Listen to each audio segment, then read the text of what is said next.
Okay, let me welcome everybody to the September Together Women Rises webinar.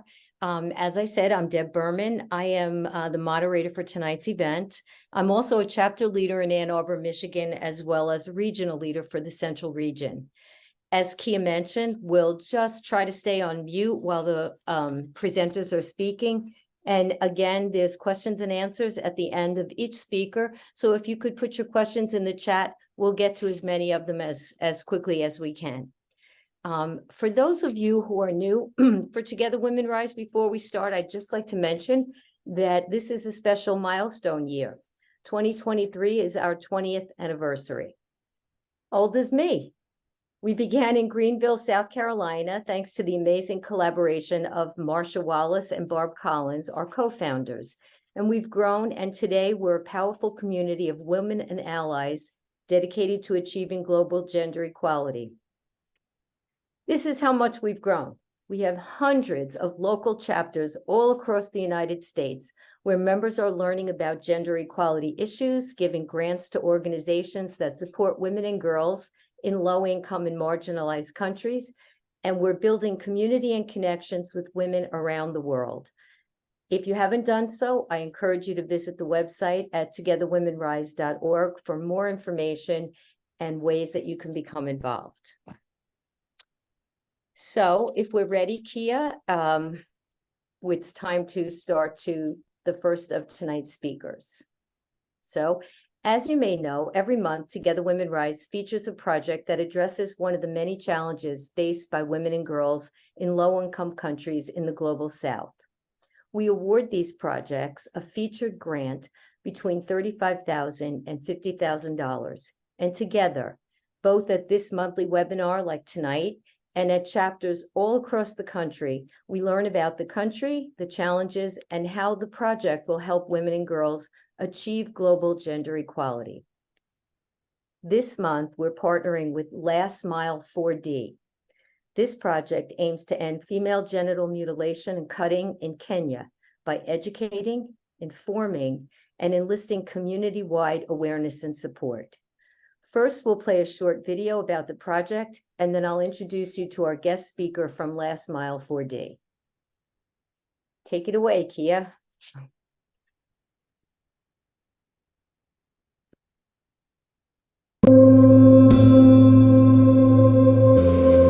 Nilifosiwa tu marriage na FGM.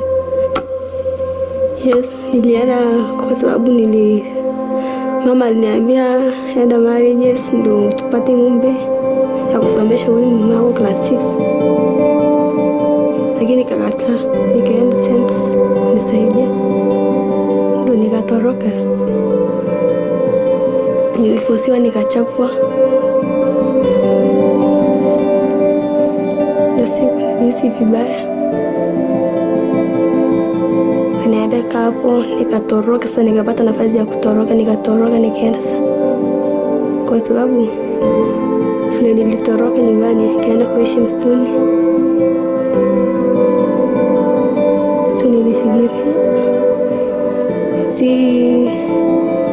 tamani tu afadhali mtu tu akufe ndo imana hii dunia ishi, wasikuforce ndo wajue. Kumbe ilikuwa vibaya sana wa kuforce mtu. Kwa nikikuwa huko after hapo nikakumbuka kuna pahali ambao wanasave wasichana, pahali pa Last Mile.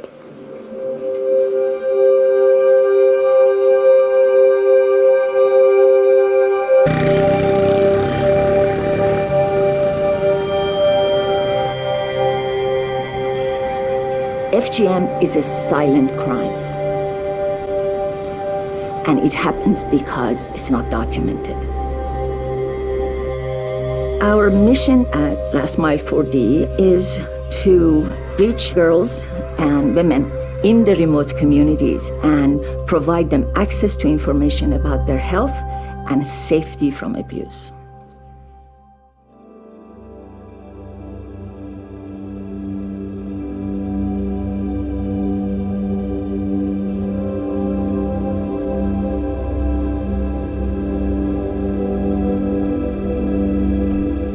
Have you ever heard anything about FGM? Yes. Okay. Do you have a sister that have been cut? Yes. If they want to cut you, do you want us to come in and help you? Yes. Okay.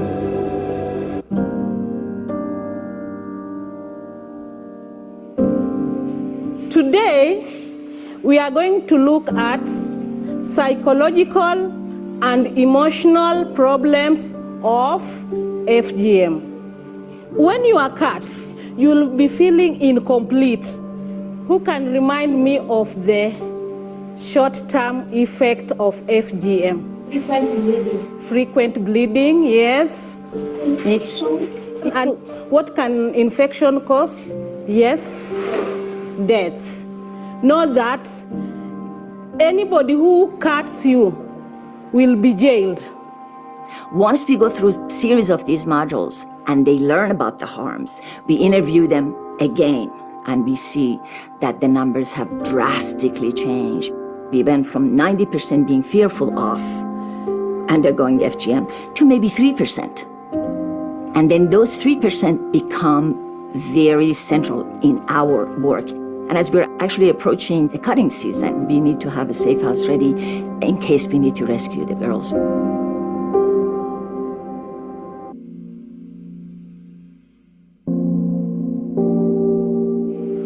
Tuko hapa kwa ajili ya mambo ya ukeketaji wa watoto wa kike. Mtoto wa kike unapomkeketa huwa umsaidii, unamharibu. Ilikuwa ni mila ambayo ilikuwa ni lazima tufate na utamaduni. Lakini kwa sasa hivi kwa sababu mwanga umekuja kwenye maisha yetu, kwa nini bado tunawasukuma? Tugundue kwamba muda ambao sasa hivi tupo si ule wa kitambo. Kwa hivyo msichana wako wewe kama unaye nyumbani na mtoto anaenda shuleni, wewe mwache tu, atakuwa na sehemu yake. We are working in 18 schools in these various regions, and we have 10 field officers that have been trained. Kenya is a wonderful place because they have laws and they have infrastructure that is allowing us to actually work hand in hand with all the authorities.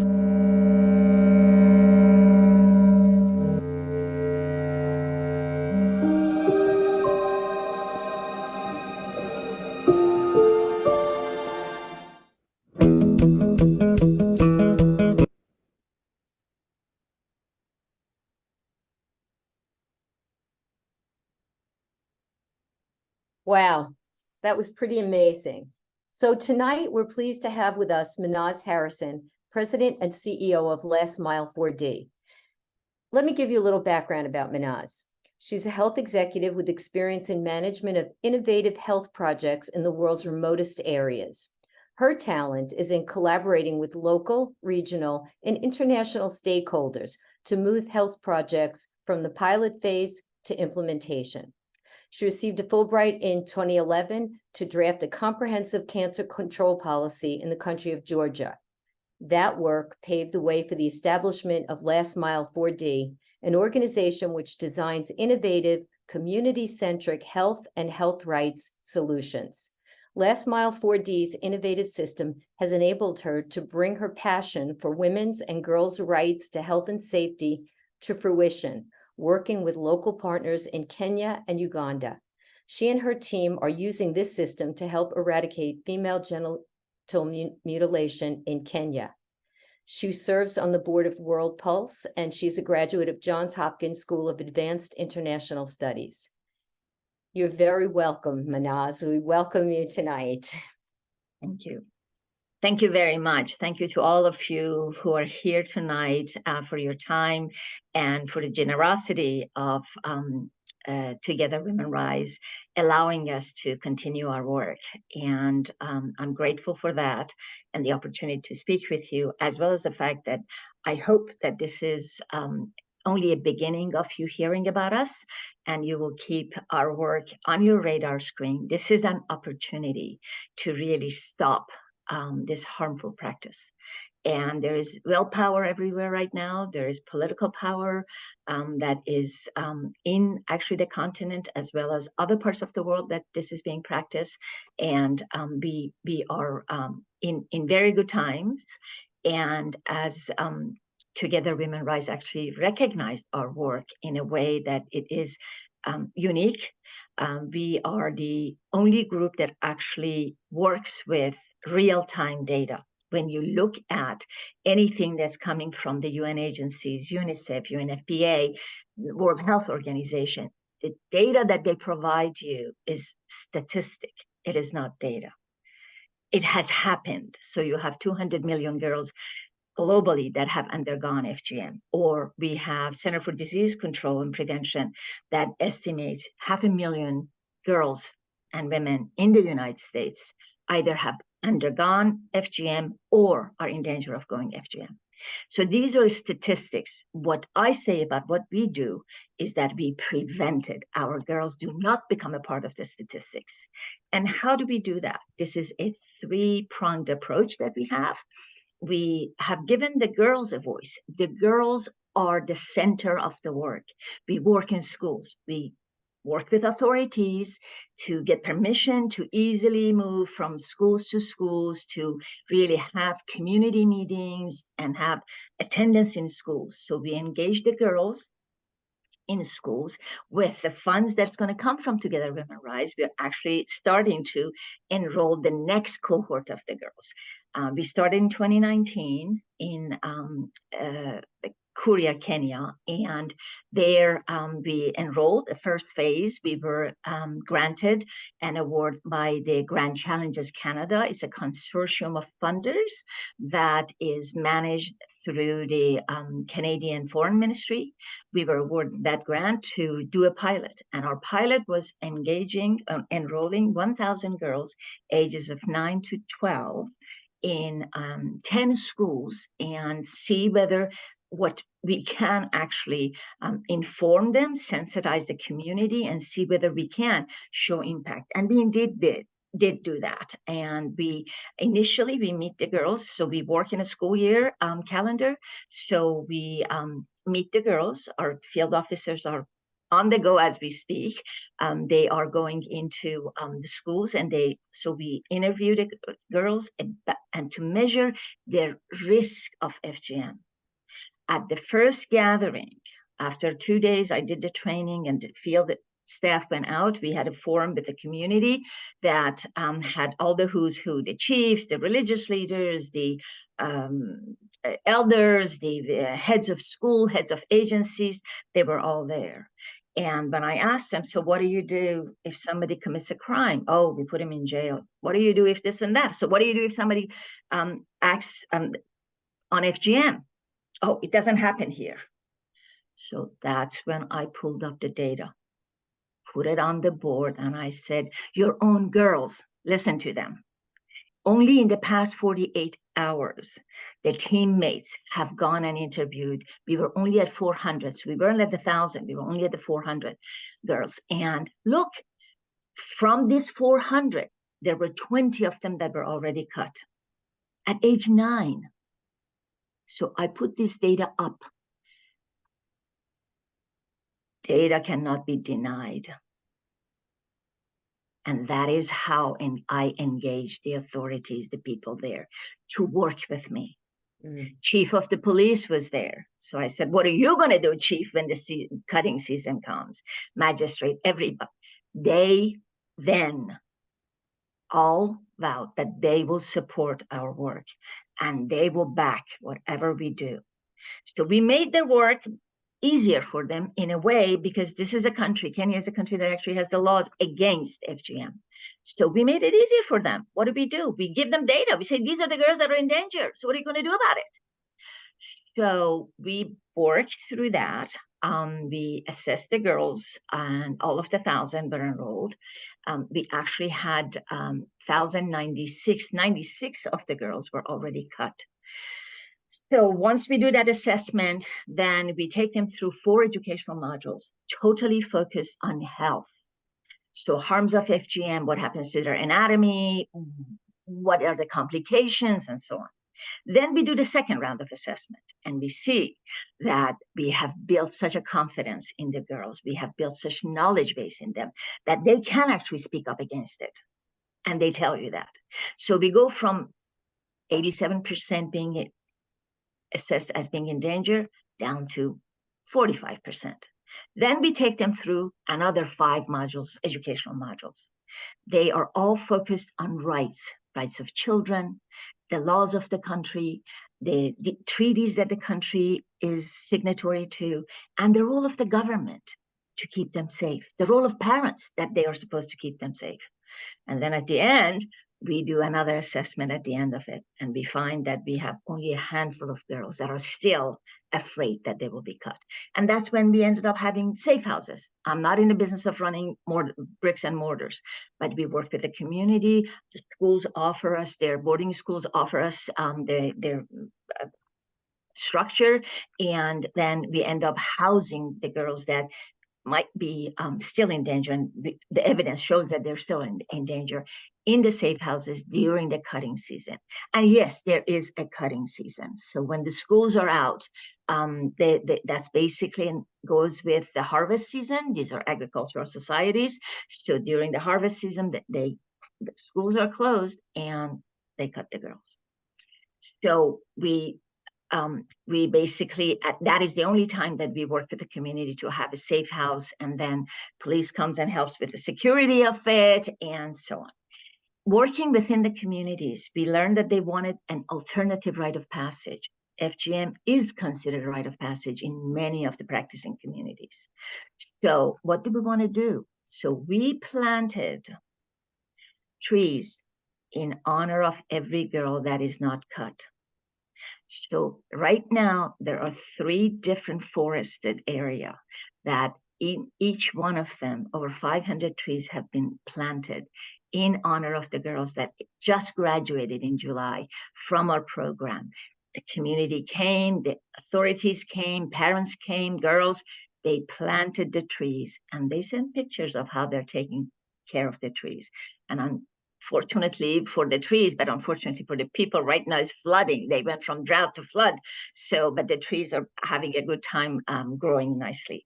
So we introduce an alternative rite of passage. Throughout the year, every other week, we meet with parents, with community members, with leaders of the churches and various religious practices. We bring everybody in. It really and truly takes a village to stop FGM. So we have everyone there to understand, be sensitized, and see what is the impact that the FGM can have on their communities. We share with them the data. 46% of the maternal mortality rates is as a result of hemorrhaging. So who hemorrhages? A woman that her entire birth canal has been damaged. So she hemorrhages. You have infants that are born still. What happens? It happens to the babies that could not come through the birth canal in time. So we share these kinds of information with them. And also, if the tradition said, cut your nose, would you really cut your nose? If the tradition said, cut your child's ear, would you really cut the ear? Things have changed, and traditions also have to change. I do not believe that there are enough jails in the world to put the perpetrators in, and I do not believe there are enough safe houses anywhere that we can keep the victims safe. We have to change behavior. We have to change attitude. We have to move on from harmful practices. And that is what we have set out to do. My goal is 4 years, 4 borders. I need your help to get us there. Kenya is surrounded with 4 more countries in East Africa, borders those countries that have a quarter, 25% of FGM prevalence in the world takes place in those 4 countries.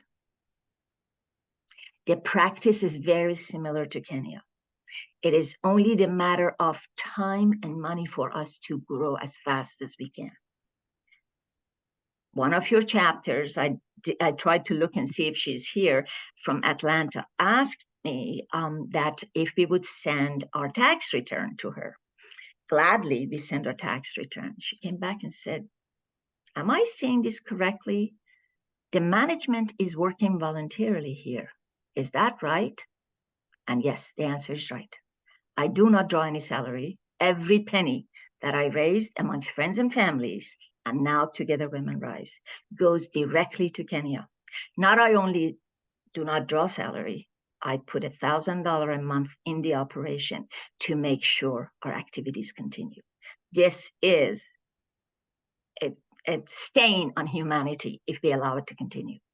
And I speak always with passion. This is what I do.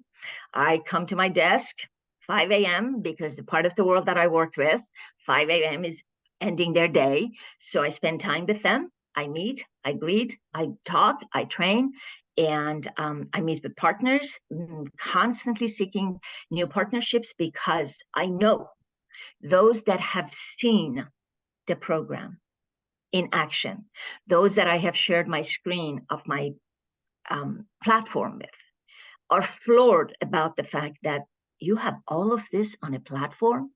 Everything is on a platform. The name of the schools we are in, the communities we are in, the name of the girls, the schools, their ages, their risk level, the community members, the parents that attended, their pictures, their signed declarations, the modules for the community, for the girls. Everything is on that active platform. Kaya, do I still have time for 2 minutes of share screen to just show the platform for a second? Sure, go ahead. Okay, so did you give me authority to do that? Yes, you should be able to. Okay, give me a second. I just want everybody to see what I am talking about when I talk about data. All right, let's do this.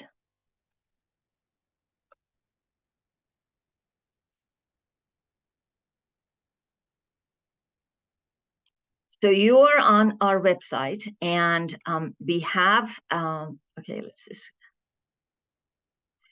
this is the platform. It is password protected, and every one of our field officers have access to their own data, not anybody else. I'm an admin, so I can see everything and everything. This is, as of today, this girl was interviewed in Korea. And you see her status is red, she's at risk. Our algorithm determines red being at risk of FGM, green being able to speak up, white is somebody who's already been cut. So the girls that have been interviewed today, look, age 9, she says that she's going to be cut.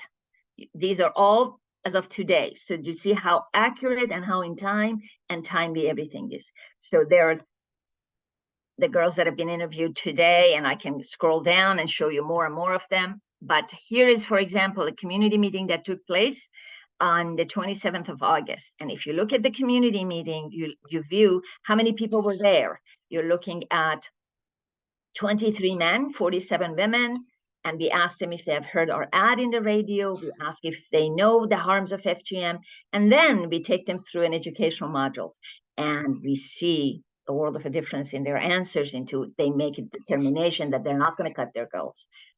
And then when we say we met these many people, we have documents to prove it right here. Everything is uploaded right here. These are the list of the parents' attendance. There's their consent that yes, we can use their picture.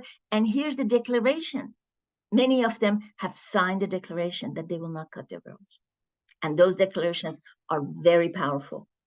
So if we say, oh, we had, 75 people in the meeting, they're the pictures. That basically determines that when we say we did something, we actually are doing it. There are the analysis of everything that it's done.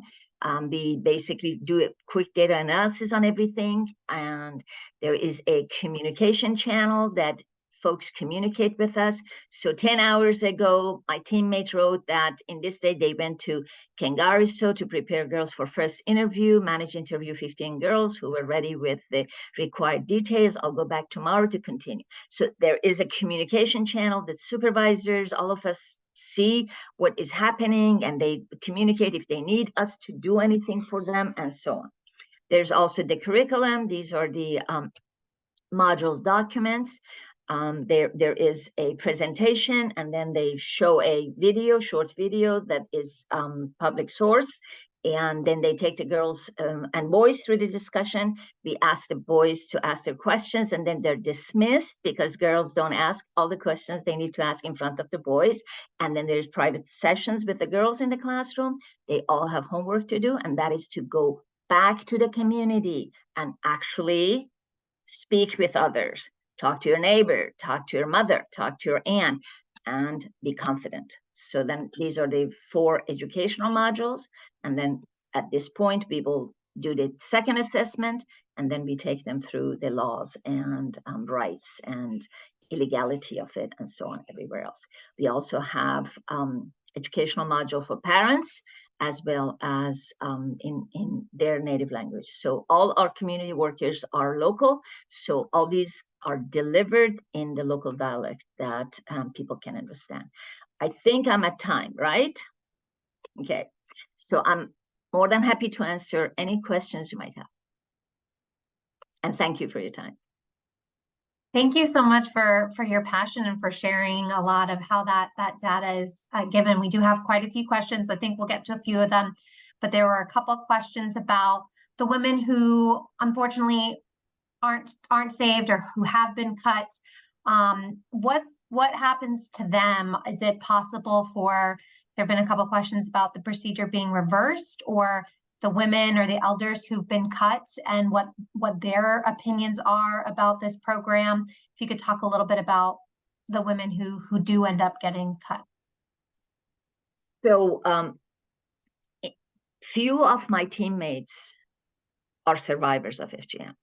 So they speak very passionately about it. They talk about the fact that every time they have had a birth delivery, they had to be cut open all over again to be able to deliver a baby. What is happening is that in European countries, the actual FGM can be reversed. It's extremely costly and it's extremely painful. But that's what's happening. In Europe, this is happening. I'm certain at a point US will get that far as well. But in the countries that they are practicing, I am not aware of repair. I'm aware of fistula repair, but I'm not aware of FGM repair. So what happens is that the women get to, they either die of hemorrhage, they never make it. They make it to the hospital, the infant is dead, or they make it on time and they have to go through C-section. So, or in traditional ways, they cut them open to pull the baby out. So that's a sort of, in a nutshell, what happens with those. We do refer in many of our community sessions when we talked about the harms of FGM. Some mothers got up and sort of, you mean to tell me that I have been suffering all my life because of this? And they didn't know about it. So we have referred people to Fistula Foundation. We have referred them to health centers for, basically getting help. In terms of, so we have survivors that are speakers for us. They come to community meetings and they actually stand up and speak.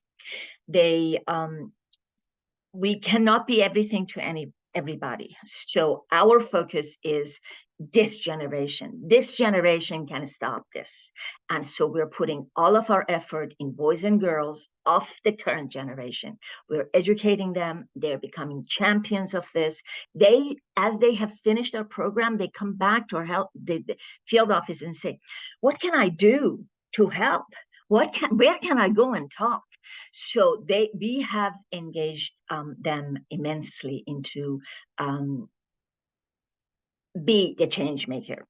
If you actually go to our YouTube channel, there is on our website, YouTube channel, we have a short video of 3 minutes of the girls that have come through our program and their aspiration. It blows your mind into, they tell you, this one wants to become there's one that I'm trying to get a scholarship for her, that she has written a poem that talks about what she wants to do when she grows up. She wants to become an actor, an artist that is going to talk about not to cut the girls. It's amazing. I mean, the stories that we get from the girls, and it's just inspiring. So that's what makes me wake up every morning and want to come here and do the work.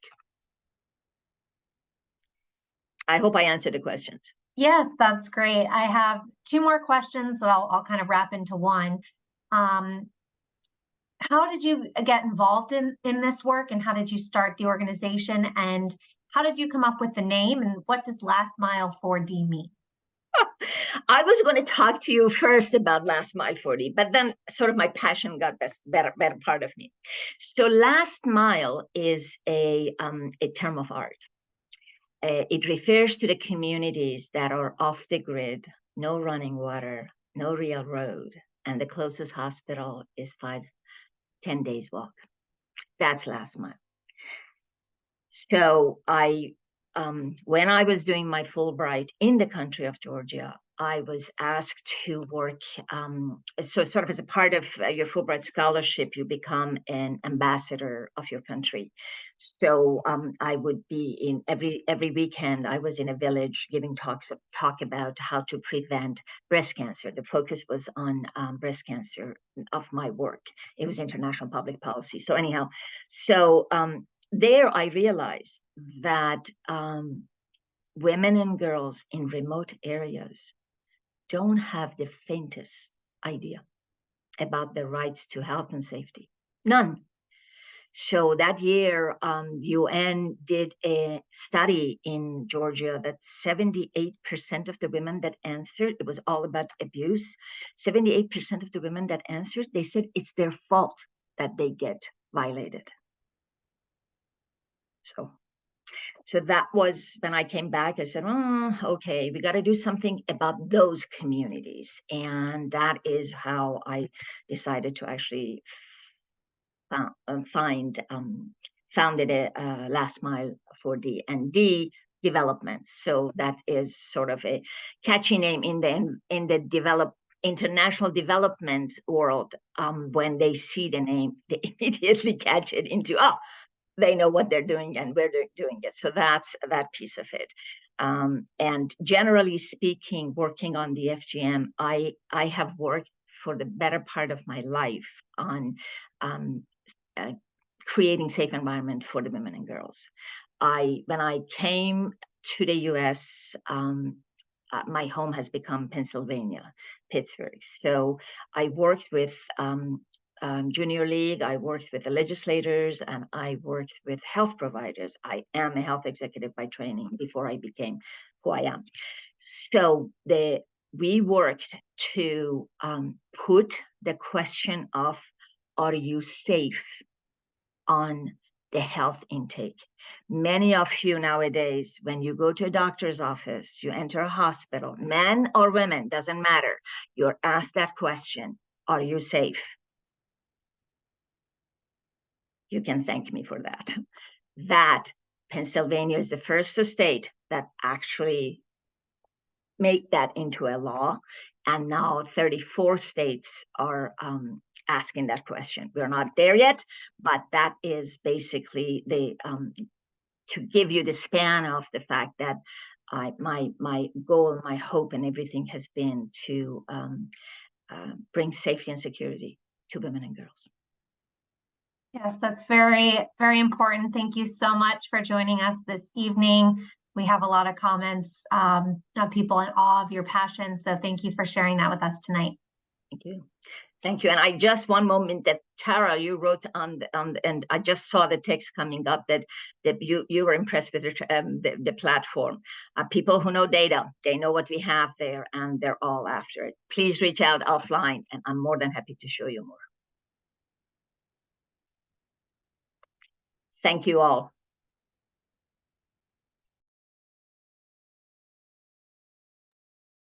Deborah, you're still on mute.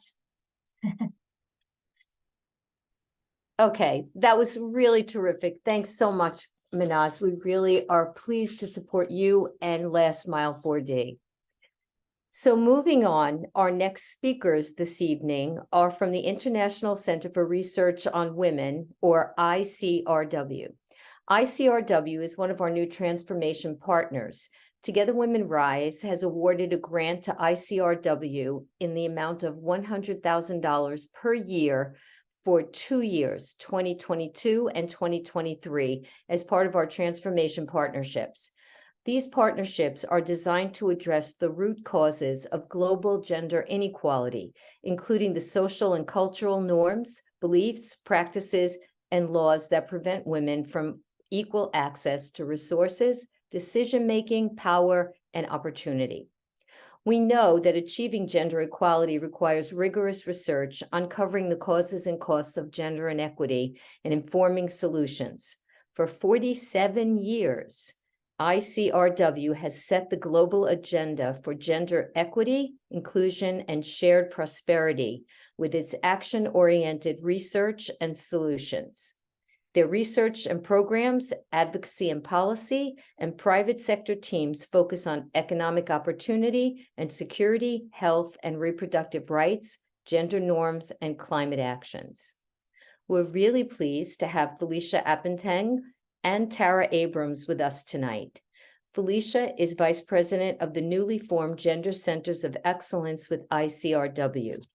As one of 3 key pillars of ICRW's new vision, ICRW is transforming the organization's Asia and Africa offices into independent and sustainable gender centers of excellence within the global ICRW affiliate network. Felicia is spearheading those efforts. Felicia, who is Ghanaian American, brings over 15 years of experience in strategy, management, and operations, having worked for IE University in Madrid as the founding chair of the IE Africa Center and managing director of the IE Fund. She serves as trustee of Wesleyan University in Middletown, Connecticut, and was previously a term member on the Council of Foreign Relations. Felicia studied at Wesleyan University's College of Letters program and as an honors student, and her graduate work is at the City College of New York. Oh, I know that. Well, we want to say welcome to Felicia. We want to introduce Tara. She is the board chair of ICRW. So welcome to both Felicia and Tara. I also want to welcome Betty Perky-Huck, a regional co-leader for RISE's Rocky Mountain and Southwest regions. Betty will facilitate our conversation with Felicia as we learn together about the work that ICRW is doing to create systems of change for women and girls globally. Thank you to Betty, Felicia, and Tara, and welcome. Hi, Felicia. It's so good. It's so nice to be able to talk with you a little more about your organization. Thank you. Can you tell us more about the specific programs and approaches that ICRW uses to achieve its mission? Yeah, so first thing, so it is just so wonderful to hear Manaz, who works closely with our offices in Africa, and also kind of terrifying to follow her as well. So just thank you for those great remarks. So when I think about ICRW and really when we have been at our best, so we were formed in the aftermath of the first UN conference focused on gender in 1975.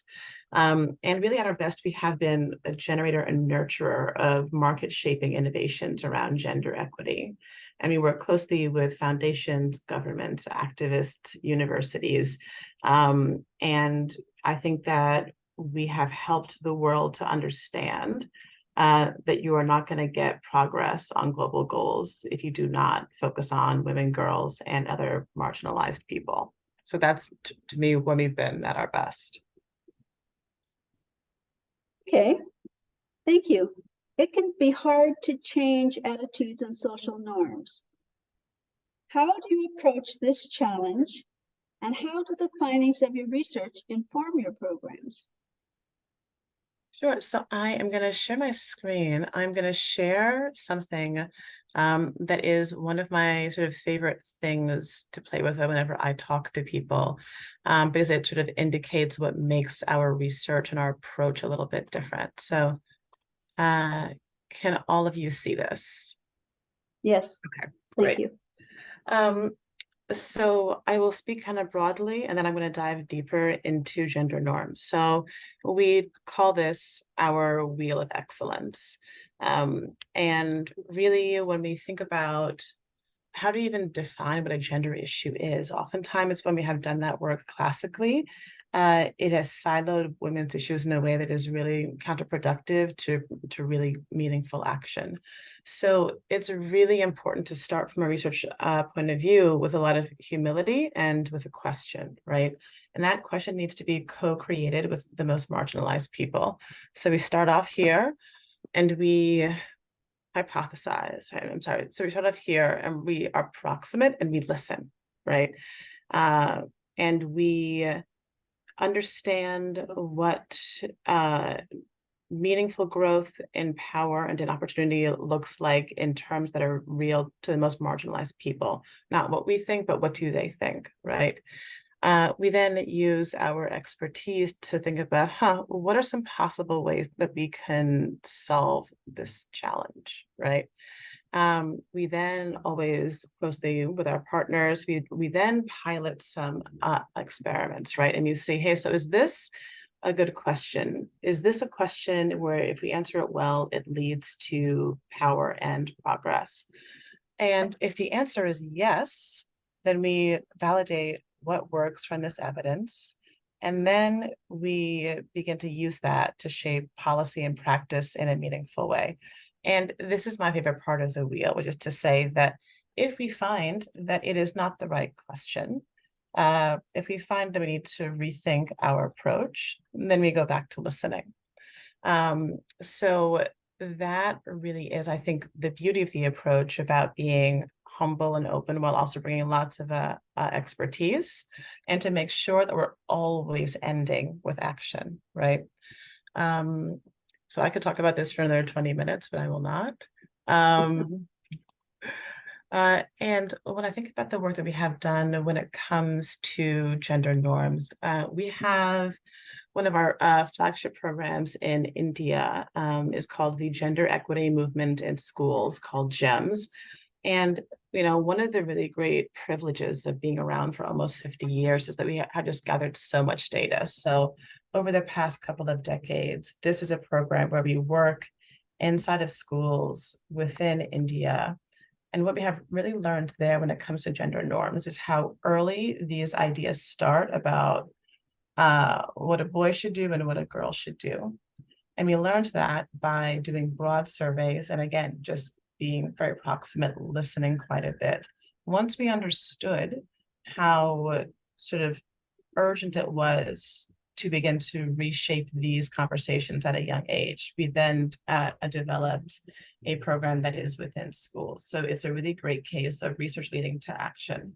And over the course of the past couple of decades, we have surveyed and worked with 2.5 million students in 25,000 schools and worked with 26,000 teachers.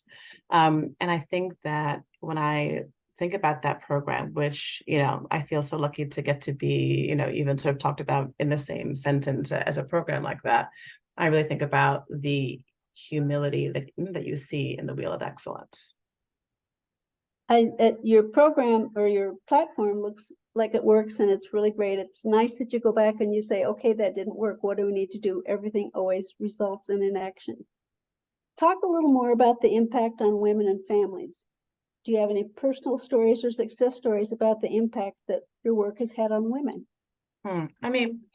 So this is a really interesting and a challenging question, because when I think about the impact that we have as ICRW, it really is in getting to reshape the conversation.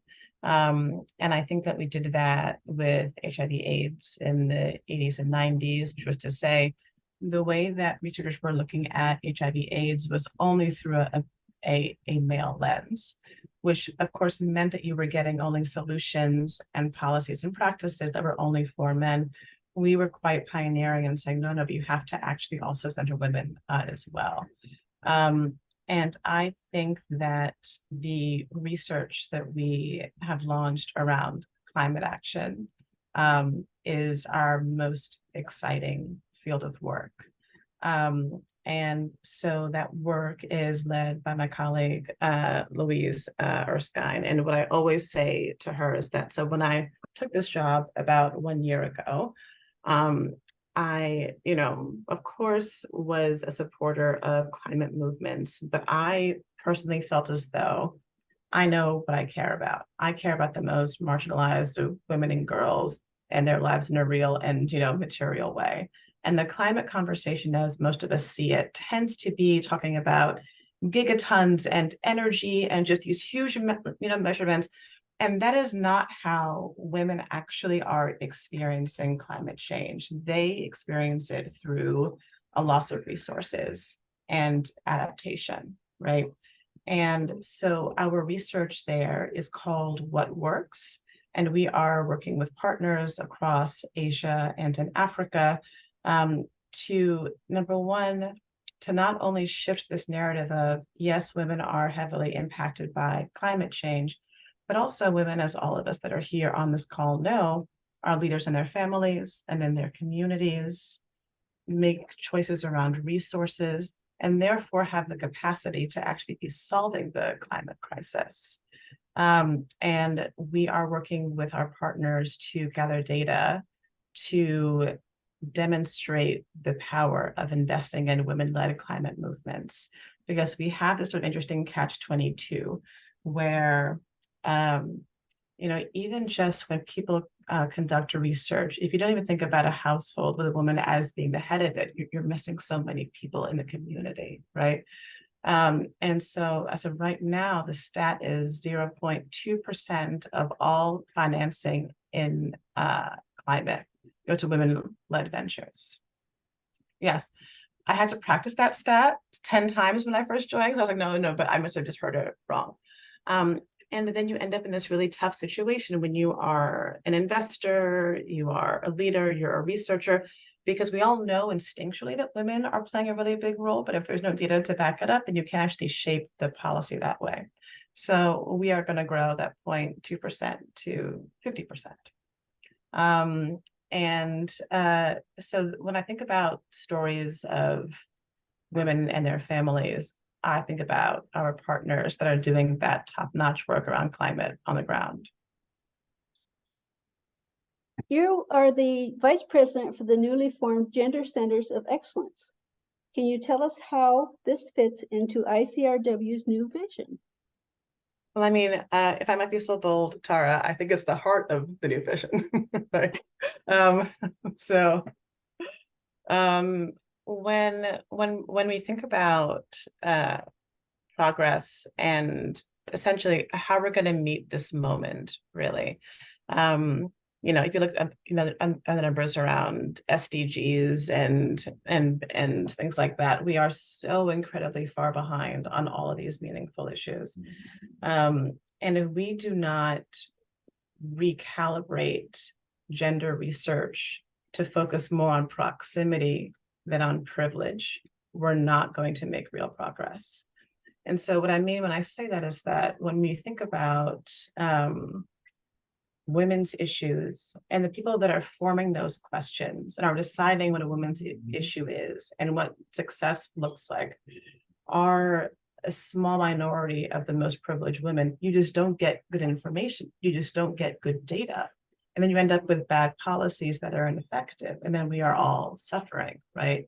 So if we reframe inclusions as excellence, as saying that if a question, when it is answered well, does not bring power to the most marginalized people, it is a bad question. Then, us as a research institution are just going to struggle. And so it is something that I am quite proud to be a part of.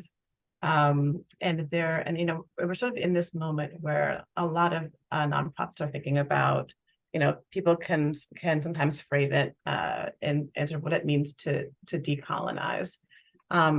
That is not my favorite framing, because I think that it makes it more of a binary question, right? So, you know, so to decolonize is just the beginning. It is not just about reacting, it is about having space and capacity for imagination. And for us, this looks like really focusing on women in Asia and in Africa, and then helping and then working with our offices there to reshape the future of the institution. How will the funds that Together Women Rise, the funds that we have awarded you, how will it further help your work and in what ways? Well, first, I mean, we are very grateful for the funds because this kind of shift is really, really hard work. And it can oftentimes look like behind the scenes nitty-gritty work because we have to change a lot of the systems with how we operate.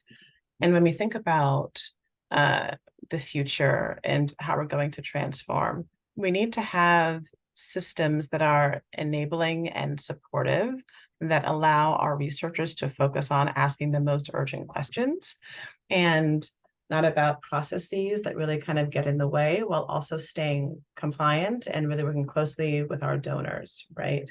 And really for us, these funds allow us to dive deeper into, you know, what is the best way for these entities to relate to each other? What are the tools that are going to make it so that if one of my colleagues who is in New Delhi is working on a project around gender norms, as is our colleague who is in Kampala, that they can see that and find each other and then connect with each other, and then therefore they're going to ask a better question, right? And that cannot just really be something which is anecdotal or social. It has to be baked into the system. And these funds have really allowed us to think deeply about those questions and to launch some really future-proof systems that we're really very proud of. So thank you. Kia, do we have some questions from the floor? Yes, we do. We have just a few more minutes. So you mentioned, Felicia, about this wheel. Can you give us an example, a specific example of women who were on that wheel and kind of how that moved forward? Okay.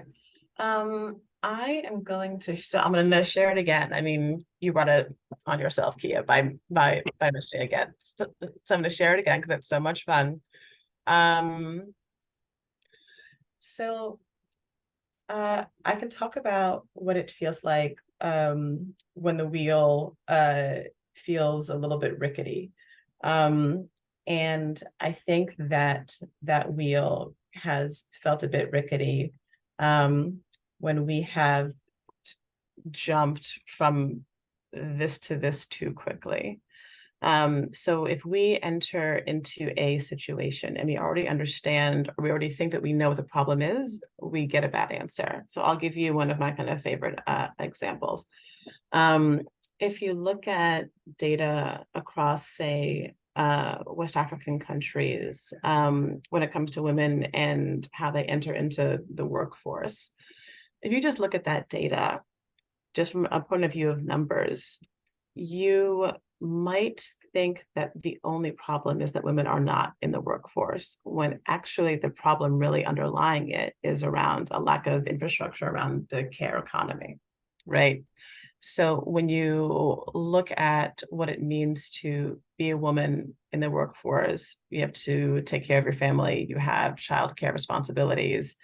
And so if you just try to focus on the problem, we want more women to be in the workforce and don't deal with that issue, then we're actually not really solving a problem. We're just making it worse for other people.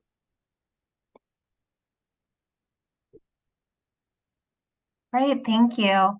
Well, we are running out of time, so I'm going to thank you so much for answering all of our questions this evening, and to Betty for participating, and I'll hand it back over to Deborah. Okay. Am I unmuted? Yes, okay. So I have a few announcements that I have to read, and I will apologize for reading so much tonight. I tried to memorize the whole program, but I just couldn't do it. So hopefully it wasn't so boring. But I want to say this. Together Women Rise depends on your donations to fund projects like the ones you've learned about tonight, as well as all of the education and engagement projects that we do. So please visit our website at togetherwomenrise.org if you haven't already done that, and support our mission. So let me tell you about some upcoming events. September 14th at 7 p.m. Eastern, 4 p.m. Pacific, virtual volunteer fair. Learn more about volunteer opportunities at RISE, what some of the new roles are, and how you can apply. Note that there will be presentations at 7, 7:30, and 8 p.m. Eastern, and if you go to the website, all the details are there. On September 19th, we host the Together Women Rise Advocacy Group with results, and that's our regular monthly webinar. On September 20th, we'll be hosting our book club featuring The Girls in the Wild Fig Tree, How I Fought to Save Myself, My Sister, and Thousands of Girls Worldwide by Nisi Lengete. Our special guest speaker is Shivangi Mishra, Global Legal Advisor at Equality Now, who will discuss the issue of female genital mutilation, which is a central theme of the book. We have a full calendar of events for our 20th anniversary. Please visit our website for all the dates and details. I will note a few things that are coming up soon. This Saturday, September 9th, will be in Denver, and Friday, September 29th through the 30th, will be in Chicago. On Saturday, October 21st, we have an event in Phoenix, and again in November 4th in Washington, D.C. Please join us at any or all of these events. Our next monthly webinar is on Wednesday, October 4th at 8 p.m. Eastern, 5 p.m. Pacific. We hope to see all of you back again next month.